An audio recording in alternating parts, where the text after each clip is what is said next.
Bonjour les enfants, j'espère que vous allez bien. Aujourd'hui, je vais vous raconter une nouvelle histoire. Ça s'appelle Tagada et la maison qui fait peur. Histoire écrite par Maya Trero, qui n'a que 8 ans. Encore une histoire est un podcast réalisé par Alexandre Ferreira, raconté par moi, Céline Kallmann, et produit par Benjamin Muller. C'est parti!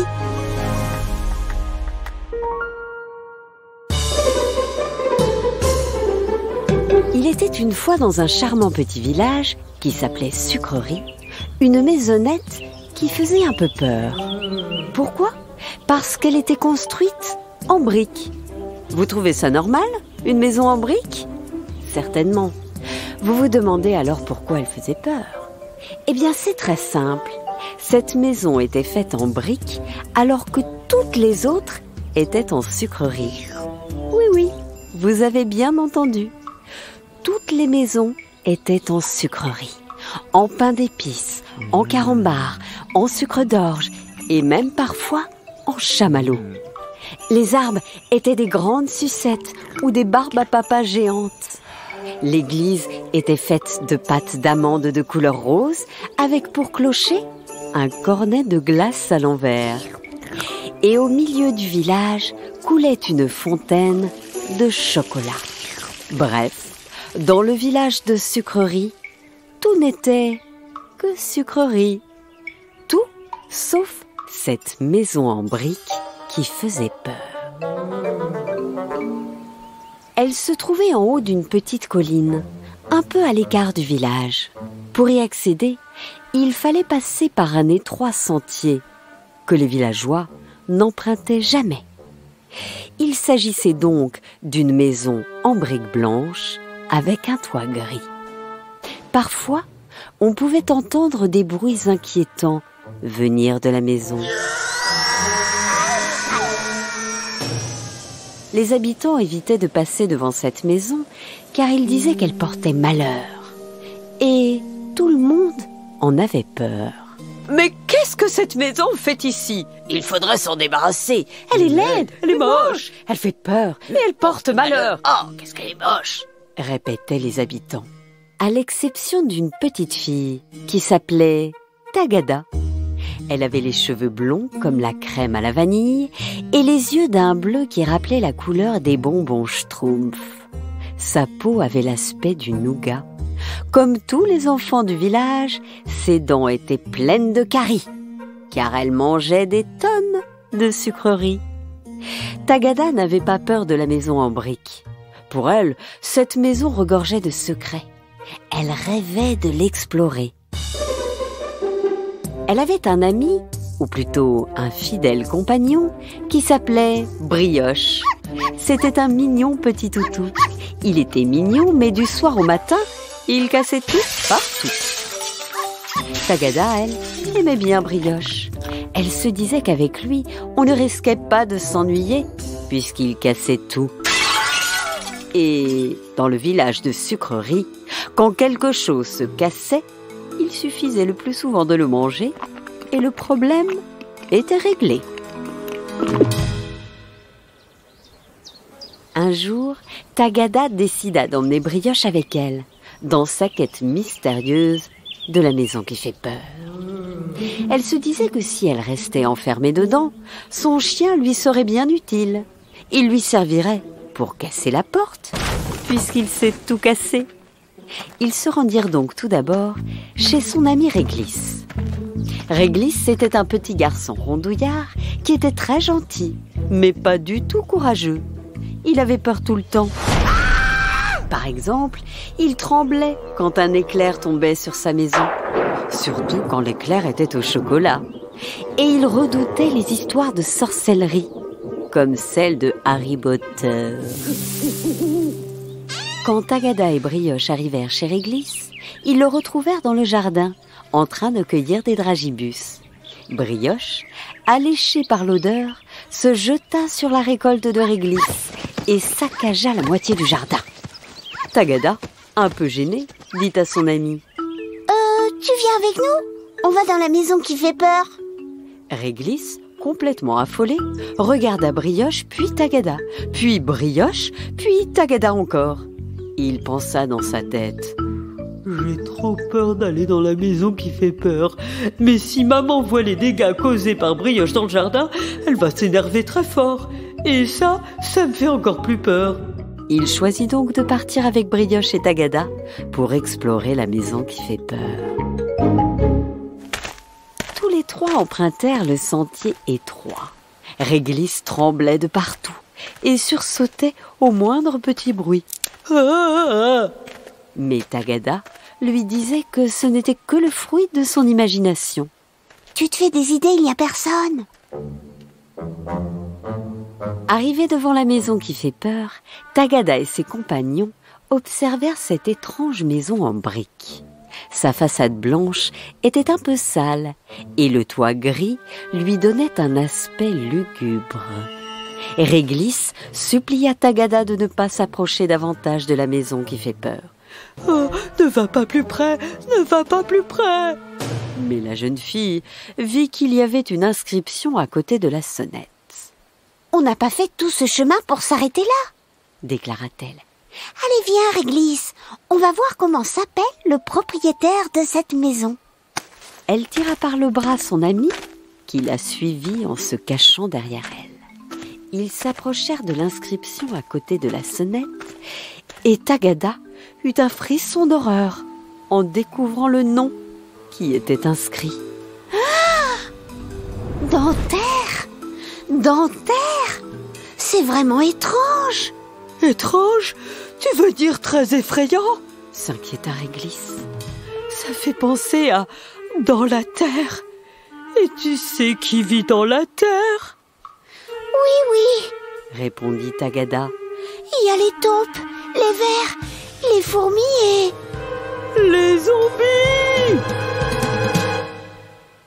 C'est alors que se fit entendre un bruit sourd provenant de la maison, suivi d'un cri strident. Réglisse fut terrorisée et se figea sur place.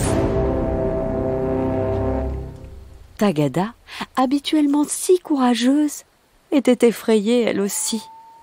Quant à Brioche, le bruit terrifiant ne lui faisait pas peur, bien au contraire. Ça le faisait bouger dans tous les sens. Et il se cogna contre la porte, qui s'ouvrit d'un coup, le laissant assommer au sol. Tagada vit pour la première fois l'intérieur de la maison qui faisait peur. Elle dut reconnaître que l'endroit était vraiment très effrayant.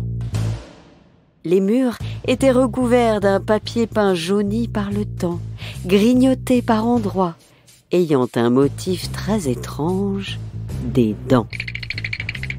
Ça ne vous ferait pas peur à vous, des dents sur des murs? Le propriétaire des lieux aurait bien pu choisir un autre motif pour le papier peint, comme des petits lapins, des jolies petites fleurs ou des chiens. Mais pourquoi des dents? Cette maison devait certainement être habitée par un vampire. Tagada ne voulait pas vraiment le reconnaître, mais elle avait les chocottes. Quant à Réglisse, il tremblait de la tête aux pieds et hurla de terreur quand une voix se fit entendre derrière lui. Ah! Mais que faites-vous là? Et qui êtes-vous? Lorsque Tagada et Réglisse se retournèrent, ils virent une fillette au grand sourire éclatant et aux cheveux longs et noirs. Oh, c'est perdu. Vous êtes perdu? Demanda la petite fille. Oui, oh, c'est perdu, mais on va tout de suite rentrer chez nous. Voulez-vous de l'aide? Je m'appelle Phil, ajouta-t-elle. Non, merci Phil. Ça ira, on va se débrouiller. Réglisse hocha la tête pour acquiescer, mais ne réussit pas à prononcer le moindre mot. Ils étaient sur le point de s'en aller quand Phil s'écria. « Hé, attendez! Vous oubliez votre chien ?»« oui, tu as raison. » Tout confus, Réglisse et Tagada allèrent chercher leur chien Brioche qui était en train de retrouver ses esprits. Au même moment, un bruit effrayant provenant de l'étage de la maison se fit entendre. Et Réglisse poussa un hurlement assourdissant. N'ayez pas peur, S'exclama Phil. Mais c'était quoi ce bruit? Interrogea Réglisse. c'est mon papa. Expliqua Phil. Ton papa? Demanda Tagada. Oui, c'est mon papa qui travaille. Ils n'en crurent pas leurs oreilles. La maison qui faisait peur était donc bel et bien un endroit habité et une petite fille y vivait avec sa famille. Cela semblait surnaturel. Alors Tagada demanda: Ton papa, qu'est-ce que c'est? Un fantôme? Mais non, qu'est-ce qui vous fait dire ça? Un zombie alors? demanda Réglisse. Mais non, pas du tout. C'est le docteur Dentaire. Déclara Phil. Un docteur? Venez, je vais vous présenter mon papa. Non, surtout pas.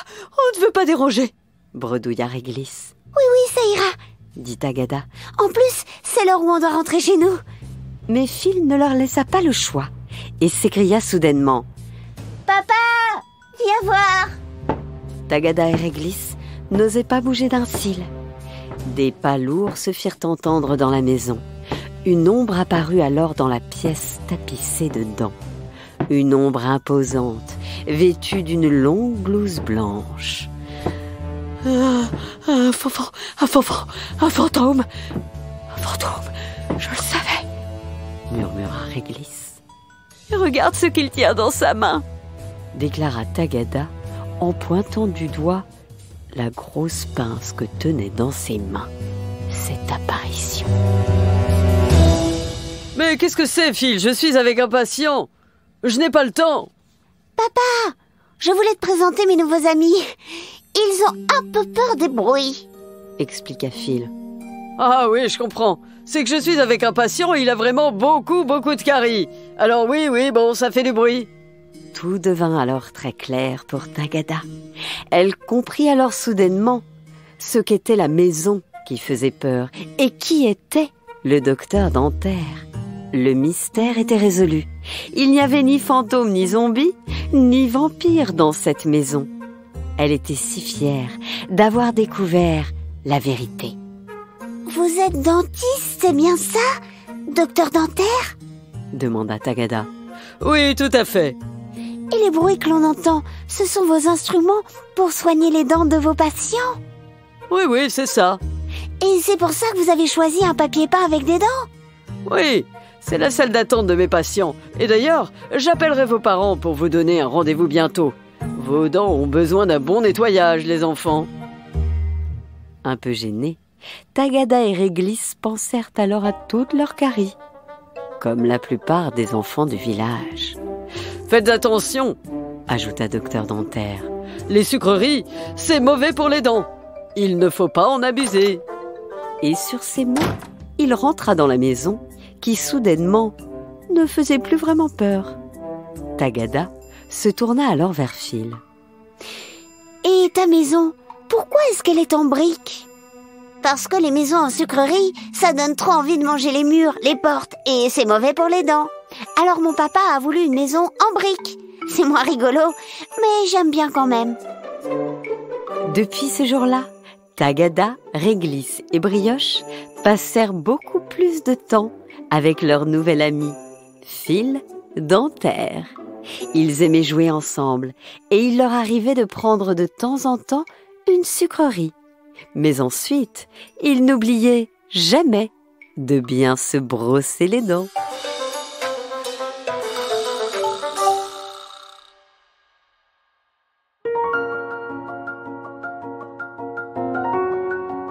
Voilà, c'était Tagada et la maison qui fait peur. Histoire écrite par Maya Trero, 8 ans. Je tenais à vous remercier pour tous les messages que vous nous avez envoyés, notamment pour commenter la superbe histoire de l'araignée et la chanson qui va avec. Donc merci. Et puis n'hésitez pas à continuer à nous envoyer des messages sur Instagram, sur Facebook et surtout à nous mettre 5 étoiles sur les plateformes de podcast. C'est super important pour nous et ça nous aide vraiment pour la suite. Encore une histoire est un podcast produit par Benjamin Muller, réalisé par Alexandre Ferreira et raconté par moi, Céline Kallmann.